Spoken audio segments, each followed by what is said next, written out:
Happy International Women's Day. I am Carrie Murray, and it is an absolute privilege to serve as president of Shelterbox USA. I'm joined today by my colleague from Shelterbox Canada, Steph Christensen. Hi, Stephanie. Hi, everyone. A big thank you to everyone who is participating from around the globe. This is not our first ever International Women's Day panel, but it's our first ever virtual panel. And I'm super excited because we have people from around the world who are participating. So thank you so much for being here. So International Women's Day, I feel like this is a birthday for all of us. This is a huge, huge movement. It started over 100 years ago. And it's really a day that we come together to celebrate the economic, the cultural, and the political achievements of women. And we really work to push for greater progress, for gender parity around the world. And ladies, we have a long, long way to go, but we have made a lot of progress. So we're here today to really share with you some insights, some perspectives, and really continue to push for progress. And at Shelterbox, we see that women really every day are suffering disproportionately from disaster and conflict situations. And as a humanitarian organization, we work to provide emergency shelter and basic supplies to communities that have been devastated by both disaster and conflict situations. And women do suffer disproportionately in these emergencies. They experience higher death rates. So in some emergencies, we see women experience up to 14 times greater death rates. Increase in economic and educational losses, increase in gender-based violence, and 60% of preventable maternal mortality is occurring in conflict and disaster settings. So as an aid organization, we work to prioritize the most vulnerable, and those are often women. Right now around the world, of the 104 million people that are displaced around the world, 75% are women and children.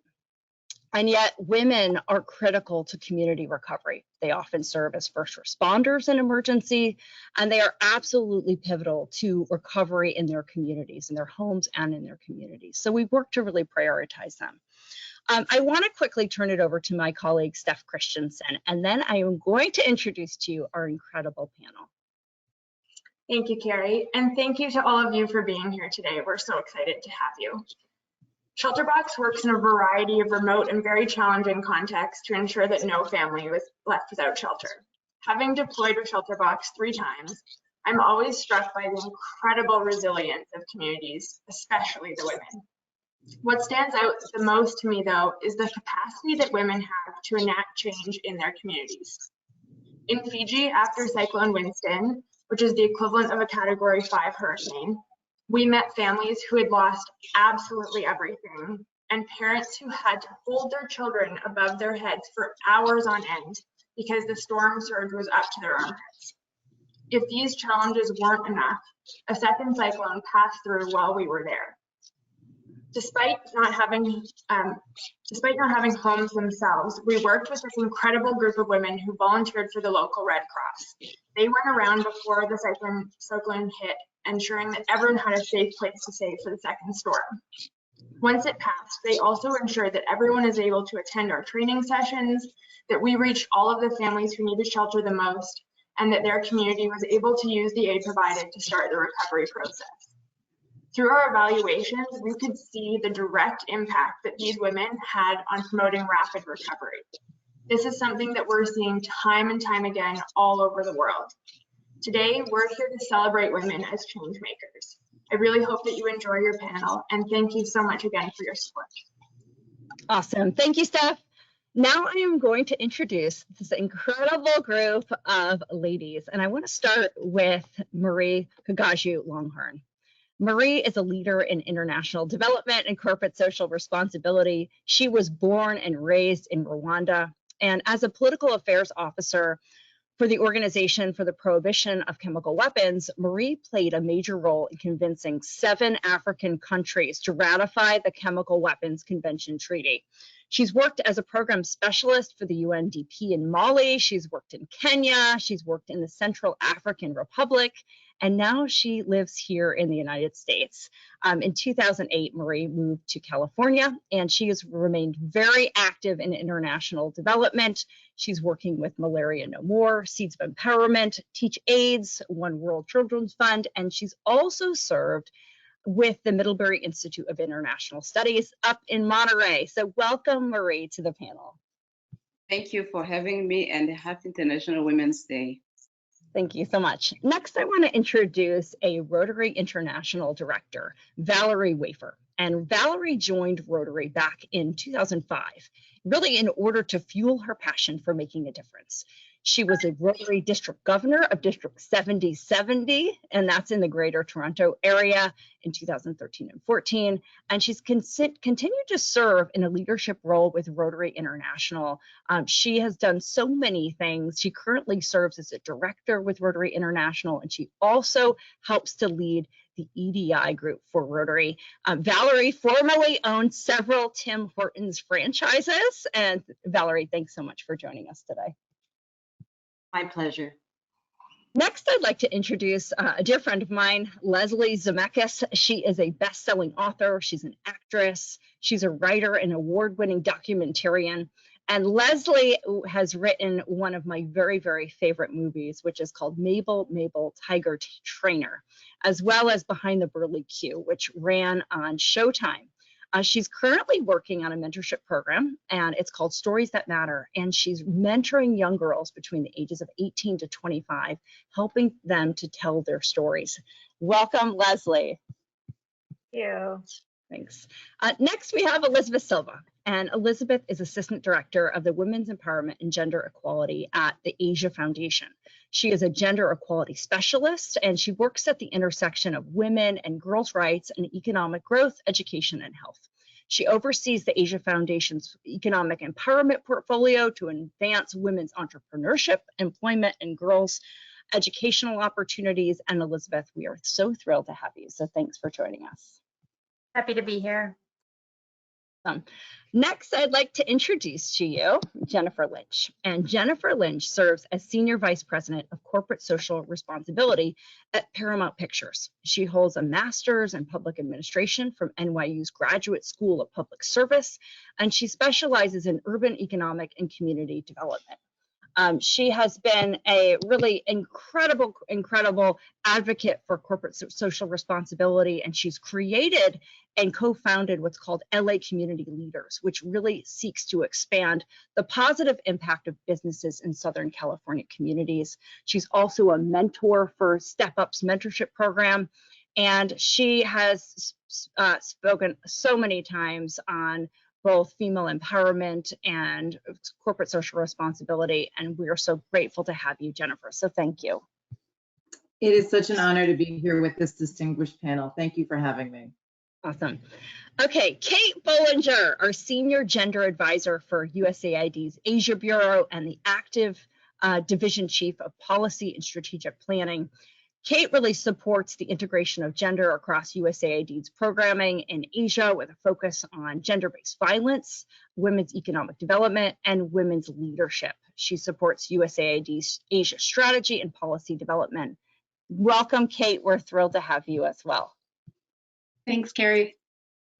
And last but not least, my dear friend, Andrea Shrestha. And Andrea is the inventor and co-founder of this product, which is called Illuminate Light. And she is dedicated to providing renewable energy solutions in the humanitarian aid world and also in outdoor recreation. And you may have seen Andrea several times because she was on Shark Tank with her innovative product, Luminade, and she received offers from all four sharks, right, Andrea? You partnered with Mark Cuban. And not only has she expanded her Luminade lights to really the outdoor recreation space, but she does so much to help people around the world, and you're going to learn about that today. Her charitable projects have been really across 100 different countries they're bringing their lights to, and Andrea, we're thrilled to have you. So thank you for joining us. Well, thank you for having me. It's a thrill to be on the panel today. Awesome. Okay, so I'm going to start by asking you ladies a series of questions. And Marie, if it's okay, I'd love to start with you. Maria, I know you grew up in Rwanda and your family was there during the genocide. And after the genocide in 1994, women were given really now a space to participate, and participate they did. And so right now we know that women in Rwanda really represent more than 60% of the national legislature. And Rwanda leads the world with the most number of women in civil society. And it's amazing. They're narrowing the gender gap in Rwanda. However, I know feminism is still somewhat of a dirty word. What can we learn from this experience in Rwanda around civic engagement in women, and women really rising when they have to help rebuild their communities? Thank you for that question. I think the case of Rwanda is something that could be compared to some other circumstances of crisis.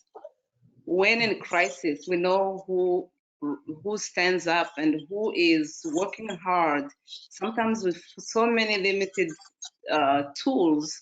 So women in Rwanda, without no exception to other women in crisis in general, they found themselves after the genocide that most of the leaders around, either they were killed or they became refugees. So women were invited to step up and they helped. And that's how in the first place they got involved with the rebuilding of the country. It was really a circumstance no one would wish to any other nation. You know, we don't wish any other country to go through crisis so they can be involved. And so when women were and first of all, I have also to highlight that women were found less involved in the killings during the genocide. So there was that factor. And second, once they were asked to participate, not only they learned fast, they gave it all. They went above and beyond. They were found to be efficient. They were found to be less corrupt. So very quickly, women were found to be team players who could be running everything in a successful way. So that was actually the beginning of discovering that women, once they're given opportunity, they are efficient. They give it all, like we know it, and so that way, and also they run everything with compassion, and they want to be including everyone. So that's the reason why actually the current leadership kept including and encouraging women to be part of the conversation, but also part of the policy making in the country. So I think when I got to the USA, what I found is that actually it's not easy for women as it looked from us when we were outside USA. I found that it's hard to find a conducive environment that will allow women to participate fully. So there is that concept of really making the environment conducive and inviting for women to be part of any improvement of situation at all levels. For instance, in Rwanda, even for any given high-level position, when people need to compete, there was a policy that was requiring that at least 30% of candidates be women. I don't see it as a requirement every time when I look at different businesses or different recruitment policies in some given companies. So I think that encouraging women, for instance, to run for office was something that was highly and recommended and approved by the high office. So there is that concept of intent and intention to help women make it happen. And when I see the circumstances, for instance, here, it's so hard to run or to compete or to do any campaign here, for instance, in the political or leadership positions. Yeah, not only it's harsh, it's expensive, it's intimidating for women. You all have all kinds of stories and experiences for some of our sisters here who try to run for something. So I feel like trying to compare the case of Rwanda and the USA, I think at least in Rwanda, there was an environment that keeps inviting and encouraging and making the circumstances very conducive and facilitating and making it less intimidating for women. So here in the USA, I think we still have a long way to go. And hopefully we don't need to go through a big crisis here to get to some place and to have many women in leadership and in policy-making positions. Awesome. Thank you, Marie. I heard women in Rwanda were more effective, efficient, and less corrupt. And I think it's a really beautiful model. So thank you, and thank you for that. Valerie, I'm going to shift over to you now. You have a long and very accomplished career that's really inspirational. You worked as a corporate finance executive, and then you were the owner of multiple Tim Hortons franchises, to now you're Rotary International Director. Can you elaborate for us on some of the challenges that you faced along the way, and also how you paved the way for others through your focus specifically on some of the diverse hiring practices that you had over at Tim Hortons? Sure, Carrie, thanks. You know, I think one of the biggest challenges I had in my early years were really based on the patriarchy attitude, which was solidly in place in the mid-1980s and well into the 90s. You know, women still had traditional roles and were expected to also hold traditional family roles in a large percentage of families. Old habits and expectations die hard, and therefore traditional expectations were still being handed down from previous generations when I was new in the workforce. And, you know, this was even practiced when we think about it in our governments, where maternity leave, for example, was only 4 months when I had my first child. And employers often encourage new mothers not to take that full leave. And as a new mother, the environment suggested that if you took that full leave, it would negatively impact or affect your advancement. So, you know, there was expectations around how we dressed and how we acted versus how men acted and dressed in the workplace.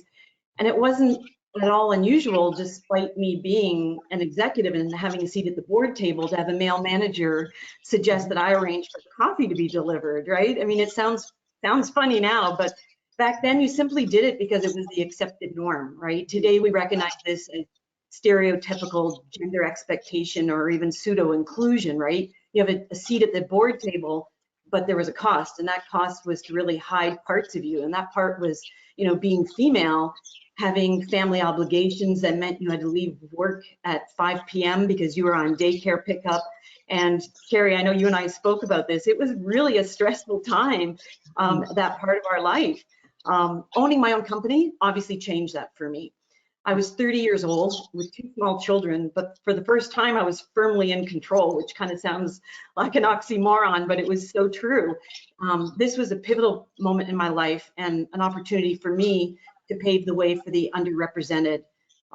As you mentioned, our hiring practices were inclusive in nature, and they began on day one. By the time we sold our business 3.5 years ago, we had employed over 200 people with disabilities. Disabilities visible and invisible, in positions from entry level to management. At any given time, our disabled employees made up 20% of our workforce. We offered flexible hours, opportunities for advancement, extended leave for education or family obligations. This was long before we knew what building an inclusive environment even looked like, right? And we were doing this early in our career. And, you know, we know that by employing people with vastly different problem-solving skills, we create a more innovative workplace. So they were not only our best employees, they brought immense financial value to our company, a business case that led to both my husband and I being experts in the diversity, equity, and inclusion space and speakers on the value of inclusion in the private sector. So, you know, there was definitely some challenges along the way, but I think it helps really develop who we are. For sure. Awesome, Valerie. After we spoke last time, I have a little checkbox and it says Trailblazer, and you got a big check. So thank you for all the incredible work that you've been doing. So many different facets. So thank you. Leslie, I'm going to move over to you now. So 3 years ago on International Women's Day, the New York Times launched something called the Overlooked Project. And it was writing the obituaries of remarkable people that they overlooked, largely women. And looking at the obituary archives really provides a stark lesson in how society valued achievers. The vast majority of obituaries were the lives of white men, and less than 20% were females. And trailblazers such as Ida Wells, who was a civil rights leader, Ada Lovelace, the first mathematician who was the first computer programmer, and Charlotte Bronte were all overlooked. So Leslie, for so many years, you've been quietly writing the true stories of female trailblazers and many women who've been marginalized in their field. So can you tell us a few stories of these remarkable women that you've profiled, and also why telling these stories has been so important to you? Well, in that obituary series, Mabel Stark, who's the star of my documentary, Mabel Tiger Trainer, was finally recognized, even though she had been a huge star in circus and filmed in the 20s, 30s, 40s. She was known as the world's first female tiger trainer. And partly she not only had a love for these cats, but she was told no woman could do that. So that was her challenge. It was like, oh, really? And 3 weeks later, she had a big act with 12 of the most ferocious type of tiger behind her. And I just think it's important to tell these stories because these women were so inspirational. And we have to look at women beyond the labels. Like my first film is about burlesque, and a lot of the dancers, AKA strippers, we have to stop calling people strippers, dismissing them, freaks, circus trainers, because some little girl out there is going to be told, no, you can't do that. Makes me really emotional, because you're a girl, because you're a woman of color, you have a physical disability, and we can't do that to little girls. So to all those little girls out there, they need to know that there are women who would not listen to no. And that's really kind of why I do everything. I love that. And again, Leslie's movie is called Mabel Tiger Tamer, and I can't recommend it enough. And also your other book, Behind the Burly Q. Again, I think telling these stories of women who were definitely overlooked and who were marginalized, but were complete trailblazers in their field. And Leslie, you've maintained this long-term commitment to telling these stories, and they're beautiful. And I'm going to ask you another question later, but it's more about the project that you're doing now, which I'm really excited about. So thank you. Elizabeth, so you do a lot of work, obviously, at the Asia Foundation, and you've done tons of research about gender-related impact of COVID across the region. Can you talk about the economic impacts of COVID on women, and specifically including any similarities that you're seeing across the regions? Yeah, thanks, Carrie. So globally and across Asia, emerging evidence, including the Asia Foundation's research and policy briefs, have really demonstrated that the COVID-19 pandemic has had a disproportionately negative impact on women and girls and their economic opportunities, their voice and leadership in decision-making, and their rights and security. Gender and intersectional inequalities are often exacerbated during a crisis like the pandemic. And we're seeing this across Asia, across the Pacific, across the APEC region, and more broadly. And if you think about the measures enacted to control the spread of the virus, this includes restriction on movement, isolation, and closure of businesses and services. These are things that increase anxiety and economic uncertainty and really contribute to increased levels of gender-based violence, as you mentioned earlier, and women dropping out of the labor force in higher numbers because of increased caretaking responsibilities. And it's especially true for women who are part of disadvantaged groups and face multiple layers of disadvantages. It's important to note that sectors hardest hit by the pandemic are also those where women are more likely to be working. And since women-owned businesses do tend to be smaller and are more likely to be informal, It really has just created the perfect storm in terms of these layers of disadvantages that women have faced as a result of COVID. To respond to these challenges, in addition to building the evidence base about the gendered impact of the pandemic on women, which I mentioned earlier, our Women's Empowerment and Gender Equality team at the Asia Foundation, we went into work quickly after COVID hit and launched a Lotus Rapid Response Fund with support from our Lotus Circle donors and programmed more than $1 million in 14 countries across Asia by leveraging programs and working with established networks and partnerships to immediately provide women and girls with the tools and resources they need.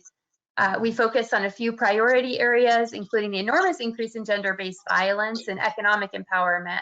And the intersection of those two areas focus both on women entrepreneurs and women workers in the informal sector. It's really been amazing to see this work play out and the difference it's made in thousands of lives of women and girls across Asia. And I'll just end by saying that, local women's organizations and women and girls are really key to solving the critical challenges that we face, including this pandemic. But they don't always have the platform, the resources to make their voices heard. And that's where the Asia Foundation, Shelterbox, and all of us really can make a difference in providing the resources, the networks, and the tools to women to respond holistically to the challenges and opportunities in their communities and our communities all over the world. Thank you, Elizabeth. I always say our silence is our acceptance. So I am thrilled you're doing this research. I am thrilled you're raising awareness and giving a voice to this. So awesome work. Okay, Jennifer Lynch, when I think about corporate social responsibility and the queen of corporate social responsibility, I think of you. So you have been leading the way for 25 years. And can you share with us some of the challenges that the organizations you've worked for have worked to overcome? And I know that you're doing so much at Paramount to really champion gender parity within the workplace there and on the sets of your movies. So can you tell us a little bit more? You're being so generous, Terry. Thank you so much. And I still recall so fondly when we brought you and Shelterbox to Paramount Pictures onto the studio lot so people could really see firsthand what Shelterbox was all about. So thank you for that. And it's true, I have been doing this work for 25 years, which means that when I started this work, we called it something different. It was civic affairs, and civic affairs became corporate affairs, which became public affairs, which became corporate responsibility, public responsibility, and now here we are at corporate social responsibility. Personally, I don't like to call it that. I call it community investment, because we are investing in the community in a way that we want to see a return on that investment. What is the change you want to see in the world? That's where you want to invest. And when I think at Paramount, where we're focused on gender parity, I'm thrilled to say that it was last summer when I got a call from Ava DuVernay's team. She is the director of Selma, among so many other amazing productions. And she let us know that, that her production company had created a tool. It's called Array Crew.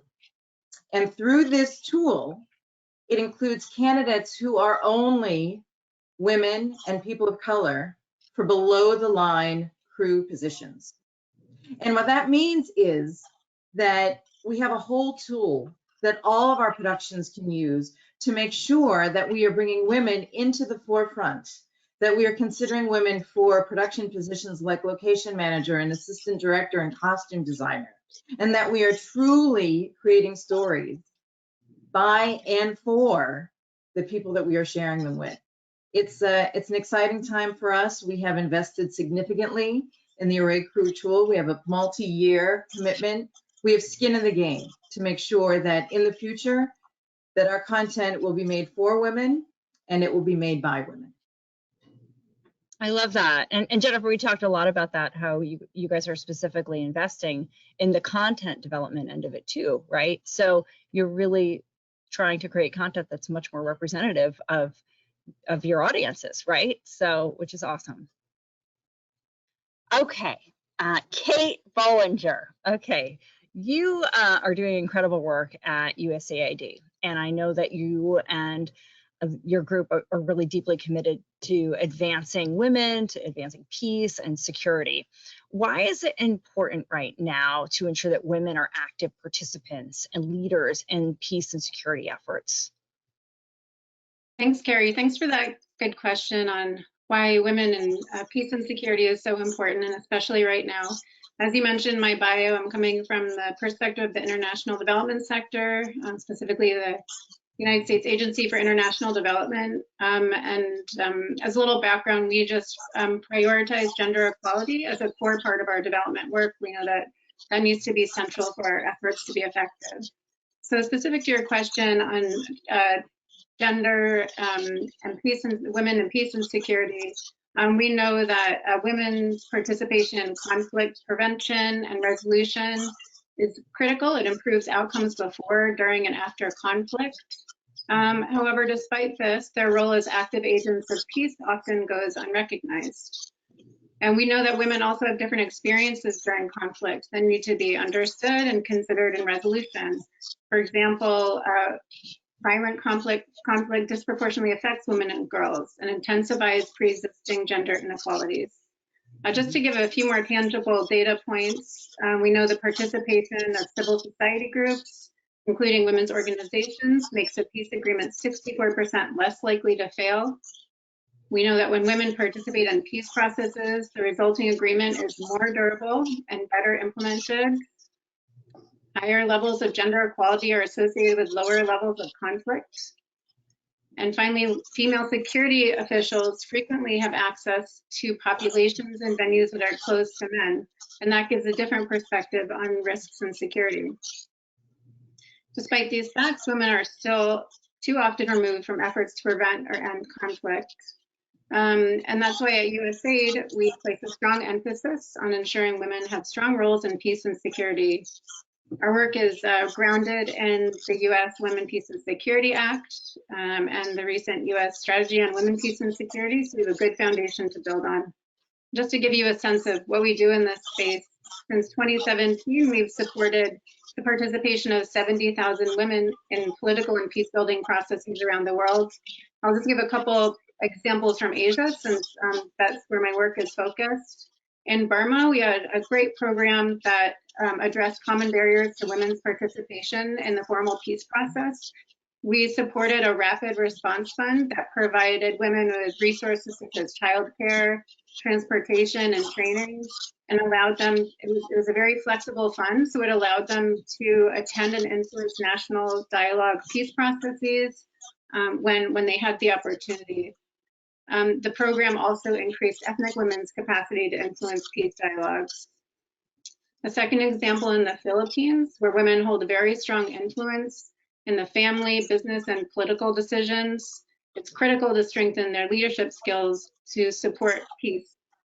In the Philippines conflict-affected island of Mindanao, in particular, we trained 170 women as community leaders and mediators, who then went on to organize peace activities and services that improve trust among diverse groups.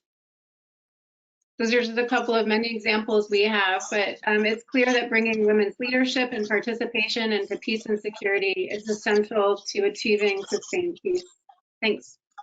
Awesome, Kate. I am such a huge fan of your work, and ladies, all of the work that you are doing to empower women, so many different ways, and I'm just so inspired.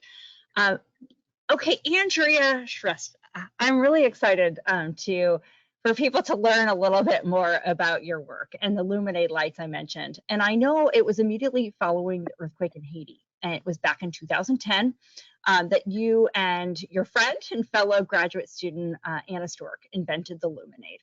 And it was a means of providing a portable light to communities and families that were devastated by disaster. And I've seen this all, when you've had disasters, you've had loss of power in pretty much all disasters. And particularly in some of these settings, right, it can be very dangerous, right, to do common tasks, like even going to the bathroom at night. So as you were a young inventor at the time, and you're part of a very elite group. There are only 8% of women that hold patents. So can you tell us how you got started in this business? What happened on Shark Tank? And what really drove you and Anna to apply to be part of that group and that 8% of females that hold patents?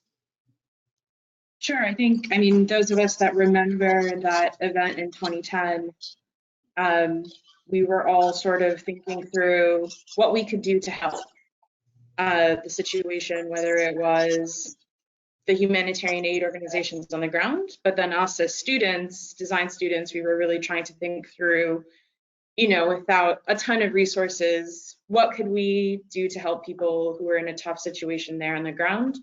And we focused in on some of the more unmet needs in a disaster and kind of arrived on this thought that, well, when the sun goes down and things become dark, people really don't have a way to function at night. But we also knew that Haiti was a sunny place, so it had a lot of sun. So something along the lines of solar really made sense as a solution. And the idea kind of came to us very quickly. And then from there, we started working with prototypes and our design.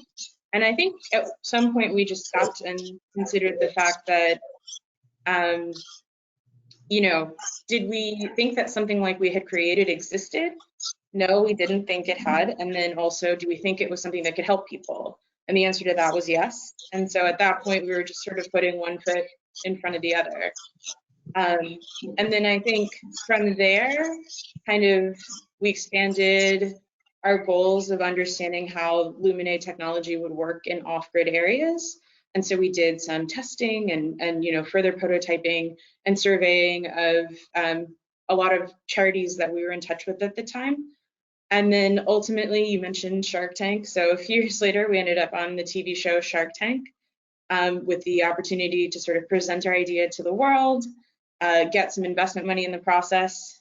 And we, much to our surprise, I think, ended up with an investment from Mark Cuban. One of the things that we were really mindful of was the fact that we had a bit of a different idea. I mean, we had something that people were buying commercially for camping, but especially with the humanitarian aid aspect of Luminate, we didn't really know or have had examples on the show of other people who had come to the Sharks with this sort of idea that was meant also to just help people in situations and disasters. And I think that's been one of the greatest things about having made the partnership with Mark, is that he's really supportive of, I think, anything and everything we want to do on that side of things to help people in disasters, do these charitable projects that Luminate is very committed to. And I will say the other thing too, for those that are fans of the show, I think we were on a while ago, but I think since then, you'll see trends where I think shows like Shark Tank are really mindful increasingly of representation and representing sort of like different people who come to start businesses with all sorts of variety of different situations.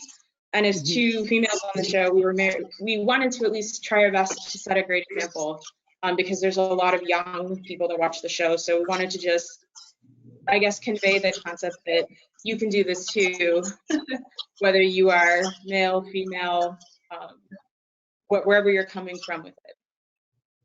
Awesome. Thank you, Andrea. And again, this is your Luminate solar lantern. If you don't know this, this is a collapsible waterproof light.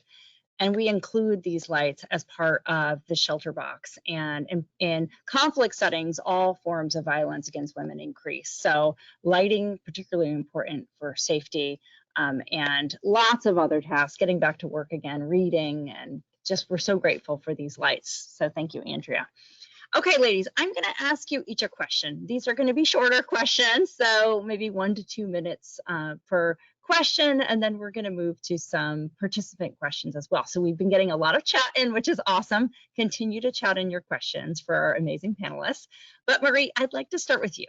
You've lived and worked all across the world on peace and reconciliation efforts. You worked on the prohibition of chemical weapons, ensuring democratic elections, and now to your role as a mother in the United States. What are the similarities that you've witnessed for women across the world, and what gives you hope for the future?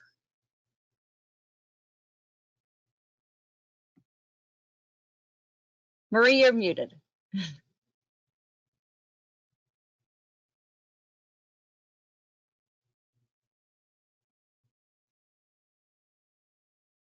Yeah, am I? Yeah, perfect. Okay, We can hear you. Okay, sorry about that. What I noticed is that all the women of all walks of lives, whether they are from the South, the West, the North, you know, you name it, we all want the best for our families, our children, our communities. Sometimes we put everyone else before all of us, which I found it interesting that it's true everywhere for all the women I know, especially mothers. So we all want really the best for everyone because it's in our nature of caring and, you know, taking care of everyone and being inclusive. So that's, I think, one common thing we all have. That's one thing I noticed. And yet, I can realize that in many places, women's contribution is really not optimized. And I still wonder why. If we are caring people, but yet we're not given a chance to, you know, optimize our contribution, it means we still have a long way to go. For example, and I'm very happy for Valerie that you could be in charge and, you know, bring in many other diverse teams and other people. I wish men and women had that opportunity, for instance, because when you go to those big companies' boardrooms or board meeting rooms, you find that there will be like maybe 15 males and maybe, if we're lucky, 2 women. So why is still the case today, honestly? So in areas of leadership and employment, I find it hard that for women, it has to be a kind of a way of choosing, either choosing to pursue a career or to be with the family only. And in many cases, I think, you know, the child care issue has been a tricky situation for many women, many mothers. And for instance, in this time of COVID, look how many women had to get out of jobs, you know, let the employment so they can pay attention to their children, especially because there was no schools, childcare was impossible, you couldn't have people inside, you know. So it's every context that is complex or making things easier, it makes it even worse for women. And that's true everywhere. That's something I find always, you know, difficult for women. And that's not only here, it's everywhere. And another situation I always think, you know, when I think about, for instance, the case and example of Rwanda, when women are given opportunities, they really show results. There are outcomes that are very out there for everyone. And this is true, especially in the cases of many countries where disaster or conflicts are a huge issue. Even with very little tools, women always step up. They never complain. They just work with whatever resources they have, no matter how limited they might be. So why is still the case that, you know, whenever there is an opportunity, the societies almost everywhere, we always think about males first before we go to women. For instance, in places, you know, turned by disasters, as now we are talking with you, Carrie, you know, I haven't seen women given, for instance, big contracts to rebuild any new place hit by disaster.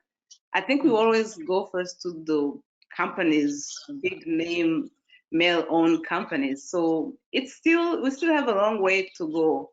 So the same time, I'm still optimistic though. We can't give up because, you know, we have also good, successful, true stories where when women were given a chance, even up to today with our vice president, we still have to keep hope and faith.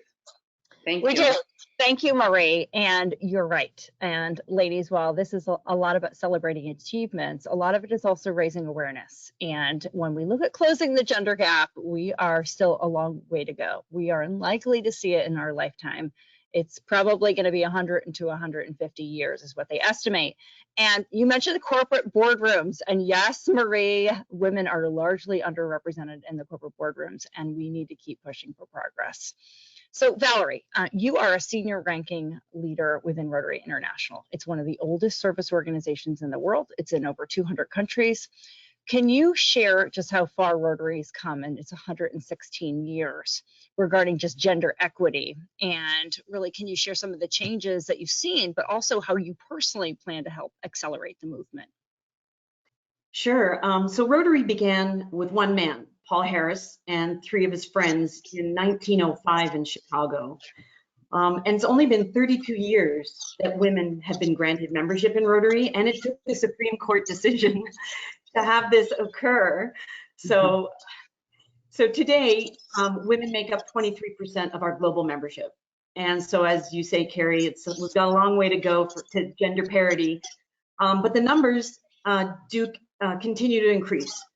And the 5-year trend for women in Rotary and in Rotary leadership positions has been growing.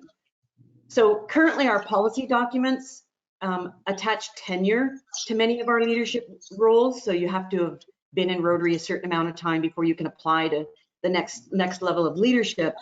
And the fact that women have only been in Rotary since 1989 has, to a large part, held us back from some of those leadership positions.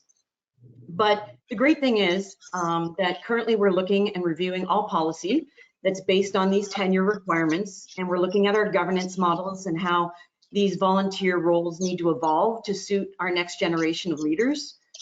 So, we're talking about the fact that there really should be greater weight put on personal or professional skills or leadership ability, not the number of years that you've been a member. It's not about ticking a box. It's about really,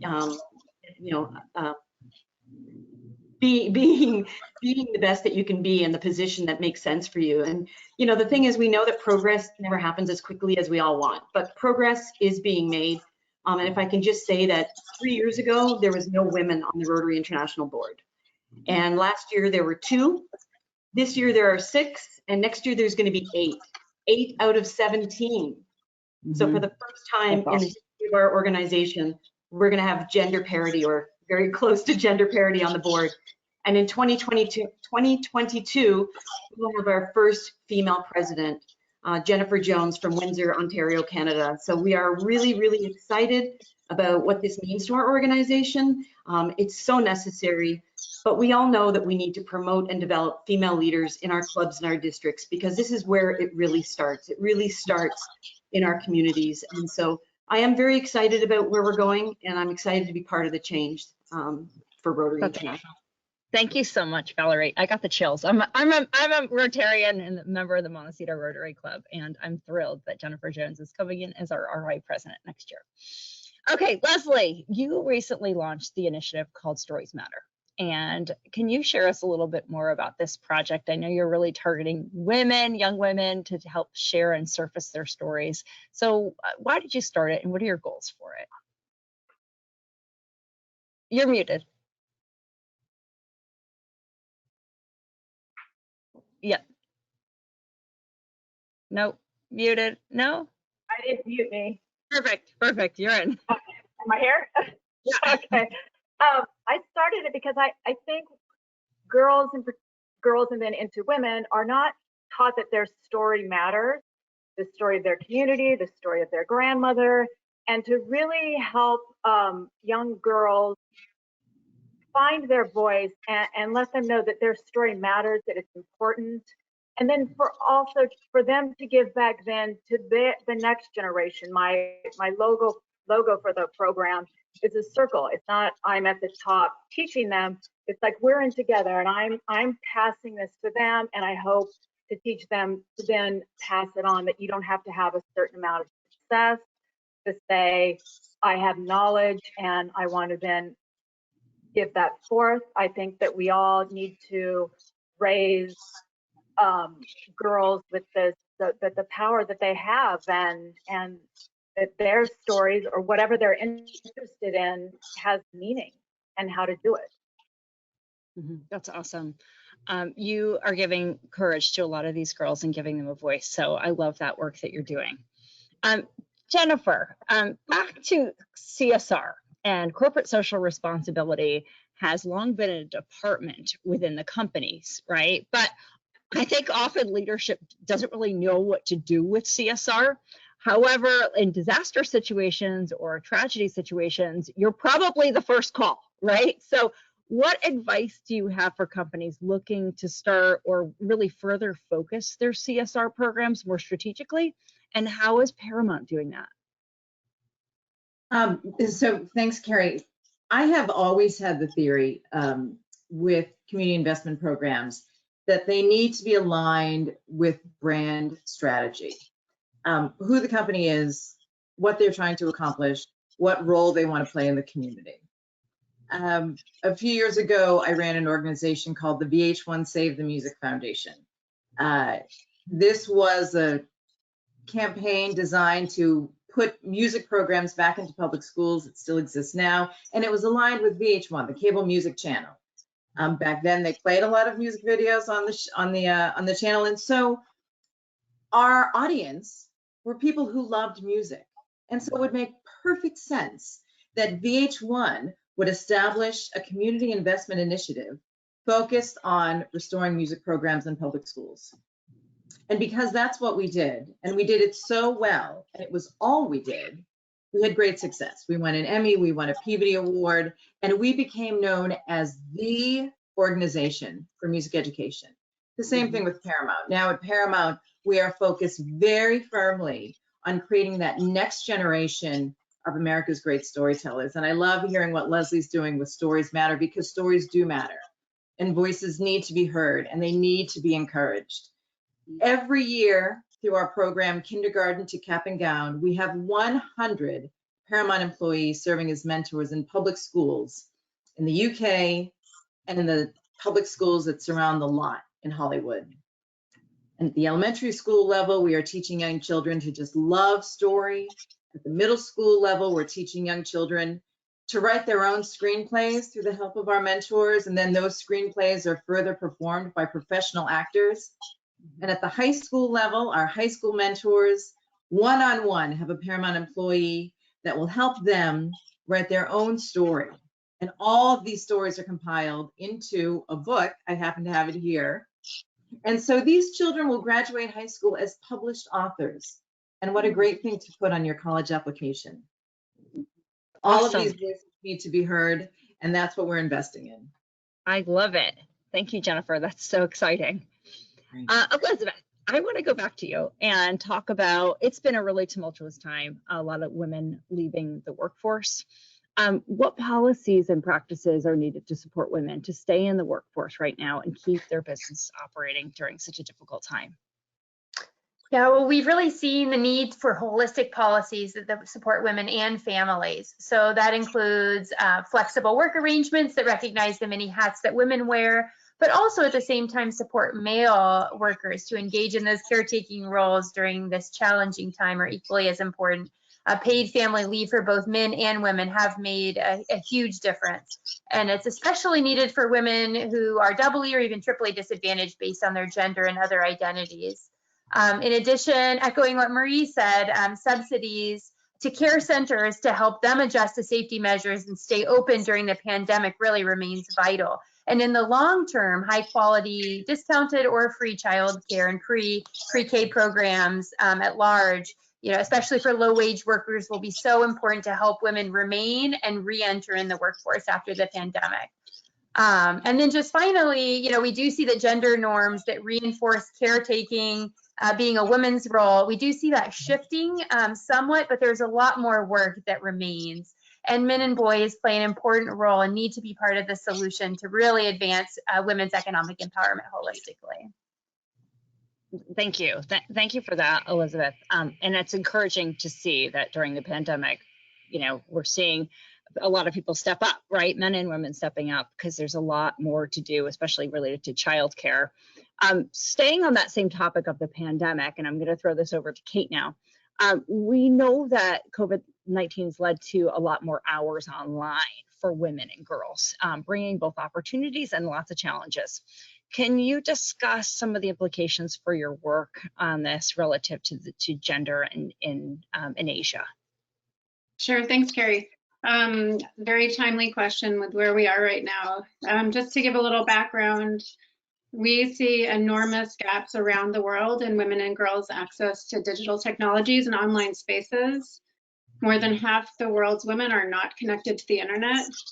So when we look at the last year, with COVID-19 having increased our reliance on digital services such as online education, health, social interactions, business opportunities, with fewer women and girls able to access the internet, they're increasingly left behind. and that's exacerbating already existing gender inequalities. And women and girls who do have access to the internet can also face significant dangers. I know a few people have already mentioned the increasing rates of gender-based violence, including domestic abuse we've seen during the pandemic, and there's also been a surge in online and ICT-facilitated violence against women and girls. So just quickly on what USAID is doing, we've recently completed research to understand more about the issue of online gender-based violence globally. And our research highlighted the real-life impacts of these experiences. Over 85% of our respondents to the survey who experienced gender-based violence online reported fearing for their own safety or the safety of a person close to them, and reported feeling sad, anxious, or depressed. So it's a really serious problem we need to pay attention to. USAID is thinking about this area more and more. Our new digital strategy specifically looks at closing the gender digital divide and also addressing risks that women and girls face online. We have something called the Women Connect Challenge that is also looking at women and girls' use of technology, and some of our programs address the root causes that keep women offline, such as restrictive societal norms and gender-based violence. So it's a really complex problem. In Cambodia, we recently launched an online safety awareness campaign that distributed safety tips across different online platforms. So trying to reach a wide audience. Just to close, this world has become virtual almost overnight. And so anything we can do to increase women and girls' safety online and access to the internet will really have a significant impact. Thanks. Thank you. Thanks so much for that, Kate. Appreciate. So I'm going to finally move to Andrea, and then we have a couple of wrap-up notes. So Andrea, this little light, your Illuminate light, has helped empower women around the world. And I'm wondering if you can talk about maybe a few examples of how you've really helped empower women in the field. And I know you have some stories from your education project in Senegal, so we'd love to hear about that. Yeah, absolutely. It's sort of interesting, continuing on what Kate was saying about ensuring that women are connected. We see light, or our lights being used in many of these projects where they are actually just tools for women to be productive in whatever way they're setting out to do so. And not just women, but also young girls. So the project you were referring to is, it's a project done with an organization called Women's Global Education Project, and they help girls in Senegal both go to school, but also stay in school, since there's a huge drop off as you go, through the years of school for women. And they have a project where young girls can rent books or check out books from a library, and they can also check out Illuminate lanterns, so that when they go home and read the books, oftentimes they don't have lighting at home, but this way they have a way to complete their homework and read books. And so I think for us, it's just yet another example where when you give women and girls the right tools to succeed, they often do. That's awesome. Thank you, Andrea. I love that story about the library loan program and the light loan program. I think it's awesome. So ladies, we are going to be closing out this panel in just a moment. But International Women's Day is held every March 8th, and it's all about celebrating the achievements of women. And we talked a lot about those today, so both economic, cultural, political, but we have to keep pushing for more progress. And this year's theme for International Women's Day is Choose to Challenge. And so if we can finish up today by everyone's having their Choose to Challenge, and if you'd like, I can start. I'm a big believer in the 3 G's, and I call it give, get, and gather. And the first is give. Give up your time to causes that impact women. Get a mentor and find someone who can really support you. And then gather. Gather women, gather men, gather allies around the cause as well. And so that is my Choose to Challenge. So we're going to go around. We'll go around in the Brady Bunch style. So Leslie, do you want to go next? What's your Choose to Challenge? You're muted. Okay, you're good. Okay, So I would say to celebrate another woman's story, either past or present, by passing it on. Oh, I love that. Awesome. Thanks, Valerie. I would say honestly, be a mentor, tap somebody on the shoulder, recognize a woman leader and nurture that skill and just be there with her, because that's honestly how many of us got where we are today. So true. Thank you, Valerie. Kate. I'm going to say let's listen to all women, especially most marginalized and vulnerable, and center what we're doing around their needs and their family needs. Andrea.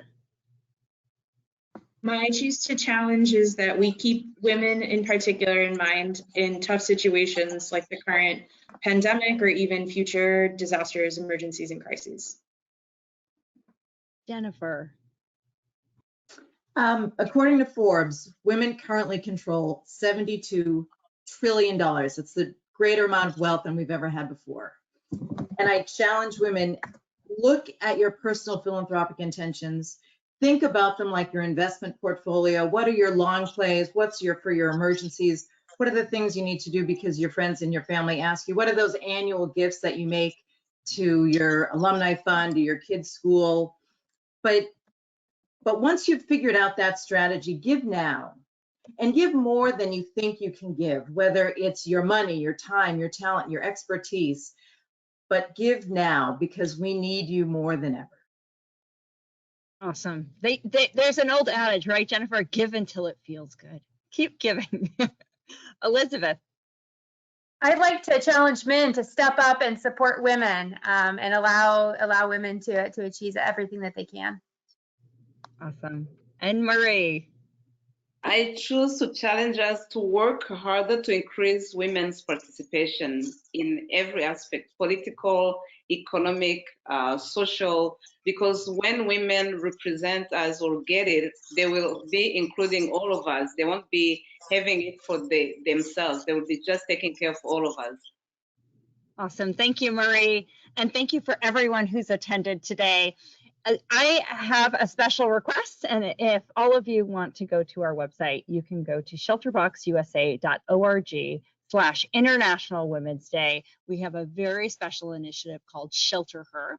And so we have a great corporate partner in the Zebra who is matching donations to our programs that really help enable and empower women. So you can go on to our website for more information. Ladies, thank you. You inspire me so much and appreciate your time today. And I look forward to following all of you as we move forward and connecting all of you. I think there's a lot of ties that bind all of our work together. And we're just so grateful for you taking the time to participate, and to all of the people from around the world. We have hundreds, if not thousands, of people who are online watching this. So thank you so much for being here with us. Take care and have a great International Women's Day. Thank you. Thanks.